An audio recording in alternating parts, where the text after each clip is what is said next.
Good morning. Today we are at Crescent Beach. It's November, end of November actually.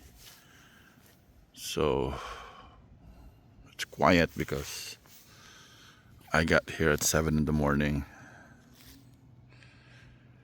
and nobody's here yet except for a few, early risers. Probably the best time to get good parking spots because usually, especially in the summer, this place gets really crowded. Like really crowded, but this place by Beecher Place is probably the easiest way to find Crescent Beach. Just go straight down Beecher Street.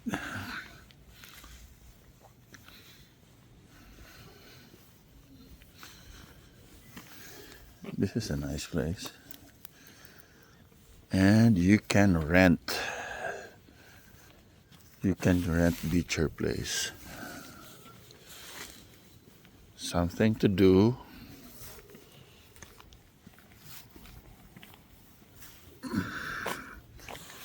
So Crescent Beach is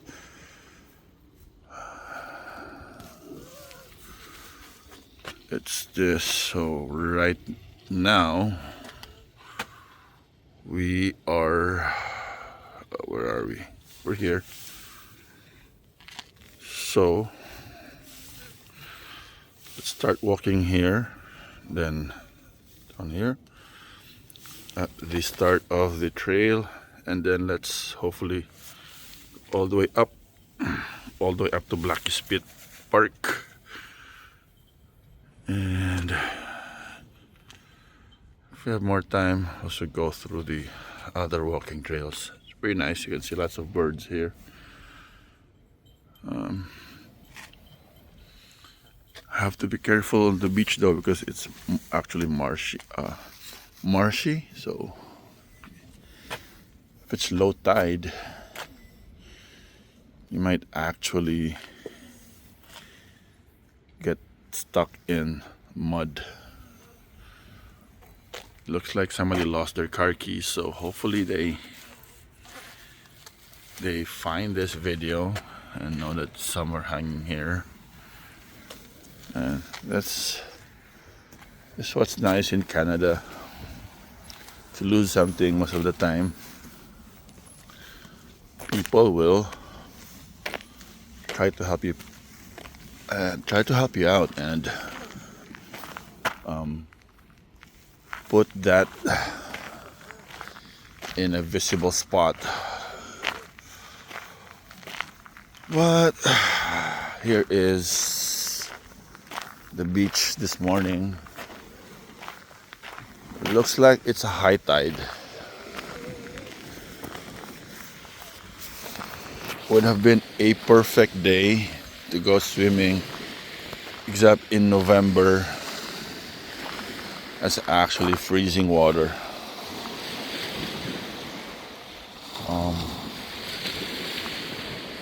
You'd still see,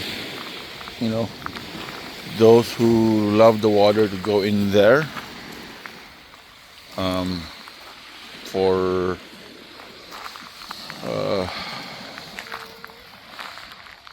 like especially with stand-up paddle boarding or on their kayaks.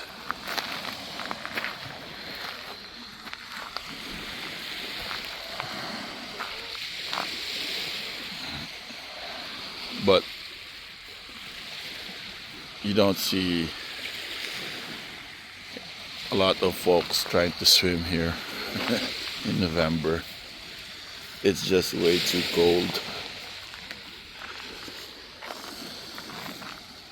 And in November, it's a lot more quieter. You don't really see the same kind of crowds. This is a nice place to just enjoy nature, walk by the beach. You don't even need to bring anything, just cash or your credit card. There's lots of food here. There's a restaurant that sells fish and chips, burgers. My kids love to come here because we always get ice cream here. There's a nice gelato place. So it's a perfect place to bring kids, actually, because if you come here at high tide, you can play in the water in the summer. If you come here and it's low tide, it's actually quite flat, and the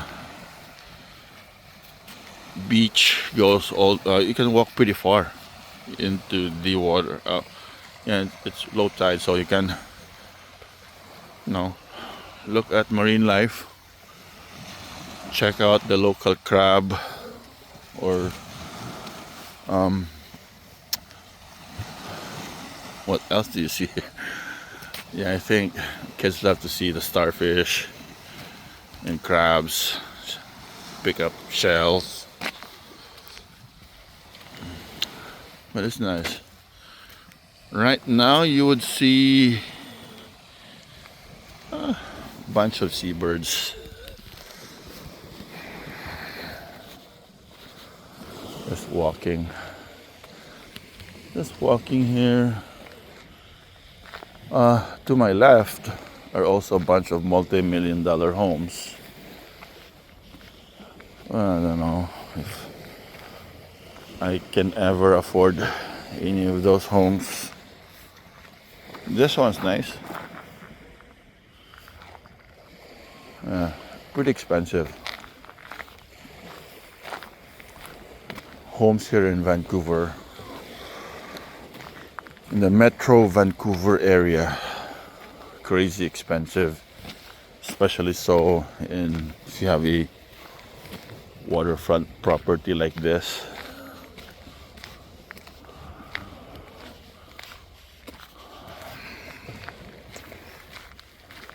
But if you ever are in Vancouver, to get to this place, it's in South Surrey, and from Vancouver proper, it's probably about, if you're driving, about 45 minutes drive. Still worth it though. You can come here, walk, have a nice picnic. There's good places to hang out and sit for a while. Let me do that actually. Let me see if I can zoom in on the local wildlife.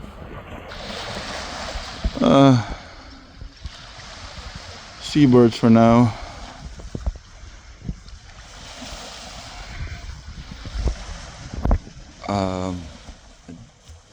This place is way too shallow. I don't think you'll catch any whales crossing, but further out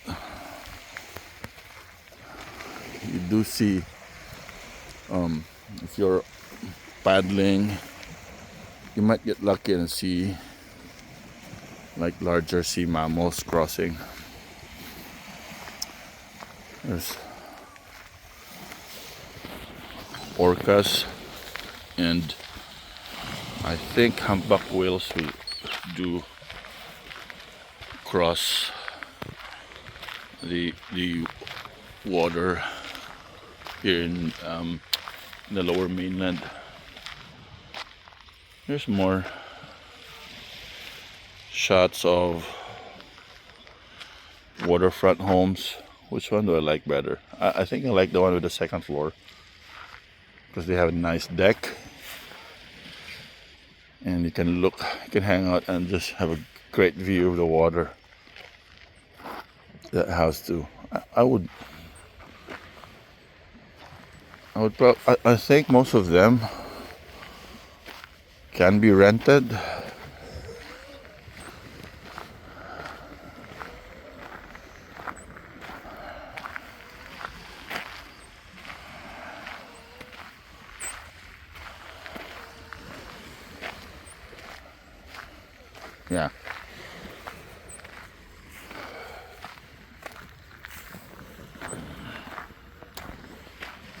It's nice here.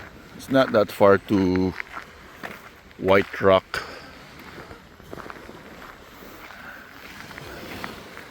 So if you're looking for a place to hike close to water,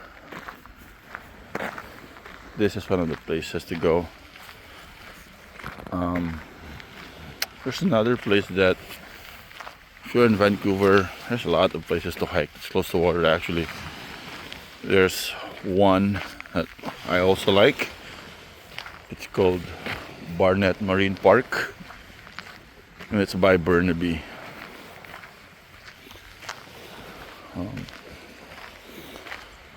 A lot less commercialized, and it's close to SFU. You can actually take the bus there. Yeah, it does get crowded too. Here, I think it's less accessible. So you have to drive all the way here.